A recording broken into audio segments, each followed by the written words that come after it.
ನಿನ್ನೆ ಪ್ರಧಾನಮಂತ್ರಿಗಳು ಉಲ್ಲೇಖ ಮಾಡಿದ್ದಾರೆ, ಭ್ರಷ್ಟರು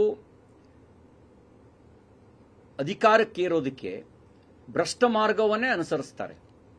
ಆದರೆ ಯುದ್ಧ ನೀತಿಯನ್ನು ಒಂದು ಬೇರೆ ಇರುತ್ತೆ. ಯುದ್ಧ ನೀತಿಯಲ್ಲಿ ಎದುರಾಳಿಯನ್ನು ಅವನದೇ ಶಸ್ತ್ರಗಳ ಮೂಲಕ ನಿಶಸ್ತ್ರಗೊಳಿಸಬೇಕಾದಂಥ ಜವಾಬ್ದಾರಿ ಇರುತ್ತೆ. ಪಕ್ಷದ ವೇದಿಕೆಯಲ್ಲಿ ಚರ್ಚೆ ಮಾಡ್ತೇವೆ. ನಾವು ನಮ್ಮ ಹಿಂದಿನ ರೀತಿಯಲ್ಲೇ ಎದುರಿಸಬೇಕಾ ಅಥವಾ ಬೇರೆ ರೀತಿಯಲ್ಲಿ ಎದುರಿಸಬೇಕಾ ಅನ್ನೋದು ಪಕ್ಷದ ವೇದಿಕೆಯಲ್ಲಿ ಚರ್ಚೆ ಮಾಡ್ತೇವೆ.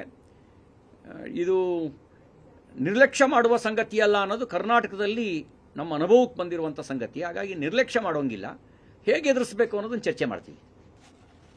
ಕಾಲ ಎಲ್ಲವನ್ನೂ ಮೀರಿದ್ದು, ಕಾಲಕ್ಕೆ ಸೃಷ್ಟಿಸುವ ಮತ್ತು ನಾಶ ಮಾಡುವ ಸಾಮರ್ಥ್ಯ ಇದೆ. ಕಾಲವೇ ಡಿ.ಕೆ. ಶಿವಕುಮಾರ್ ಅವರನ್ನು ಸೃಷ್ಟಿಸಿರೋದು. ಕಾಲವೇ ಕೆಲವು ಸಂಗತಿಗಳಿಗೆ ಉತ್ತರ ಕೊಡುತ್ತೆ. ನಾನು ಆ ಥರದ ಜಾತಿ ನೆಲೆಯಲ್ಲಿ ರಾಜಕಾರಣ ಮಾಡಿಲ್ಲ, ಸೈದ್ಧಾಂತಿಕ ನೆಲೆಯಲ್ಲಿ ಅಷ್ಟೇ ರಾಜಕಾರಣ ಮಾಡೋದು. ಸೈದ್ಧಾಂತಿಕ ಕಾರಣಕ್ಕೇ ರಾಜಕಾರಣಗಳನ್ನು ಮಾಡ್ಕೊಂಡು ಬಂದಿರೋ ನನಗೆ ಆ ಥರದ ಇದು ಏನಿಲ್ಲ. ಅದು ಅವ್ರ ಪಕ್ಷಕ್ಕೆ ಬಿಟ್ಟಿದ್ದು. ಮತ್ತು ನಾನು ಮೊನ್ನೆನೇ ಹೇಳಿದ್ದೀನಿಲ್ಲ, ಡಿ.ಕೆ. ಶಿವಕುಮಾರ್ ಸುಮ್ಮನೆ ಕೂರೋ ಜನ ಅಲ್ಲ ಅಂತ. ನೋಡೋಣ.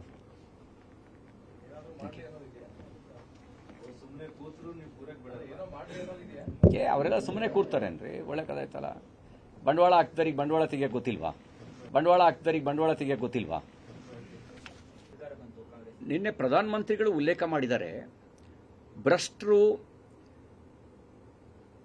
ಅಧಿಕಾರಕ್ಕೇರೋದಕ್ಕೆ ಭ್ರಷ್ಟ ಮಾರ್ಗವನ್ನೇ ಅನುಸರಿಸ್ತಾರೆ. ಆದರೆ ಯುದ್ಧ ನೀತಿಯನ್ನು ಒಂದು ಬೇರೆ ಇರುತ್ತೆ. ಯುದ್ಧ ನೀತಿಯಲ್ಲಿ ಎದುರಾಳಿಯನ್ನು ಅವನದೇ ಶಸ್ತ್ರಗಳ ಮೂಲಕ ನಿಶಸ್ತ್ರಗೊಳಿಸಬೇಕಾದಂಥ ಜವಾಬ್ದಾರಿ ಇರುತ್ತೆ. ಪಕ್ಷದ ವೇದಿಕೆಯಲ್ಲಿ ಚರ್ಚೆ ಮಾಡ್ತೇವೆ. ನಾವು ನಮ್ಮ ಹಿಂದಿನ ರೀತಿಯಲ್ಲೇ ಎದುರಿಸಬೇಕಾ ಅಥವಾ ಬೇರೆ ರೀತಿಯಲ್ಲಿ ಎದುರಿಸಬೇಕಾ ಅನ್ನೋದು ಪಕ್ಷದ ವೇದಿಕೆಯಲ್ಲಿ ಚರ್ಚೆ ಮಾಡ್ತೇವೆ. ಇದು ನಿರ್ಲಕ್ಷ್ಯ ಮಾಡುವ ಸಂಗತಿ ಅಲ್ಲ ಅನ್ನೋದು ಕರ್ನಾಟಕದಲ್ಲಿ ನಮ್ಮ ಅನುಭವಕ್ಕೆ ಬಂದಿರುವಂಥ ಸಂಗತಿ. ಹಾಗಾಗಿ ನಿರ್ಲಕ್ಷ್ಯ ಮಾಡೋಂಗಿಲ್ಲ, ಹೇಗೆ ಎದುರಿಸಬೇಕು ಅನ್ನೋದನ್ನು ಚರ್ಚೆ ಮಾಡ್ತೀವಿ. ಕಾಲ ಎಲ್ಲವನ್ನೂ ಮೀರಿದ್ದು, ಕಾಲಕ್ಕೆ ಸೃಷ್ಟಿಸುವ ಮತ್ತು ನಾಶ ಮಾಡುವ ಸಾಮರ್ಥ್ಯ ಇದೆ. ಕಾಲವೇ ಡಿ.ಕೆ. ಶಿವಕುಮಾರ್ ಅವರನ್ನು ಸೃಷ್ಟಿಸಿರೋದು. ಕಾಲವೇ ಕೆಲವು ಸಂಗತಿಗಳಿಗೆ ಉತ್ತರ ಕೊಡುತ್ತೆ. ನಾನು ಆ ಥರದ ಜಾತಿ ನೆಲೆಯಲ್ಲಿ ರಾಜಕಾರಣ ಮಾಡಿಲ್ಲ, ಸೈದ್ಧಾಂತಿಕ ನೆಲೆಯಲ್ಲಿ ಅಷ್ಟೇ ರಾಜಕಾರಣ ಮಾಡೋದು. ಸೈದ್ಧಾಂತಿಕ ಕಾರಣಕ್ಕೇ ರಾಜಕಾರಣಗಳನ್ನು ಮಾಡ್ಕೊಂಡು ಬಂದಿರೋ ನನಗೆ ಆ ಥರದ ಇದು ಏನಿಲ್ಲ. ಅದು ಅವ್ರ ಪಕ್ಷಕ್ಕೆ ಬಿಟ್ಟಿದ್ದು. ಮತ್ತು ನಾನು ಮೊನ್ನೆನೇ ಹೇಳಿದ್ದೀನಿಲ್ಲ, ಡಿ.ಕೆ. ಶಿವಕುಮಾರ್ ಸುಮ್ಮನೆ ಕೂರೋ ಜನ ಅಲ್ಲ ಅಂತ. ನೋಡೋಣ.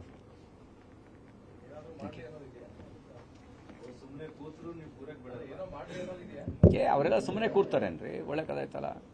ಬಂಡವಾಳ ಹಾಕ್ತಾರಿಗೆ ಬಂಡವಾಳ ತೆಗಿಯೋಕೆ ಗೊತ್ತಿಲ್ವಾ?